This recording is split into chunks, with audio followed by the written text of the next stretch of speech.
சிவபூஜைக்குரிய மலர்களில் மிக உன்னதமான பூ என்று சொன்னால் இந்த நாகலிங்க பூவை சொல்லலாம். இந்த பூவானது ரிஷிகளாலும் முனிவர்களாலும் அவர்களின் தவத்தின் பயனால் உருவான மரம் என்று நமது புராணங்களில் கூறப்படுகிறது. இந்த நாகலிங்க பூவை நீங்கள் பிரதோஷ காலங்களில் சிவபெருமானுக்கு வைத்து வழிபட்டால் நம் வாழ்வில் பல வெற்றிகளை கொடுக்கும்.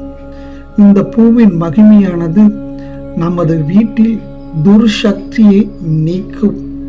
அதே மாதிரி உங்களுக்கு தீராத பிரச்சனைகள் இருந்தால் கூட இந்த நாகலிங்க பூவை வைத்து வழிபடுவதனால் அனைத்து பிரச்சனைகளும் தீரும்.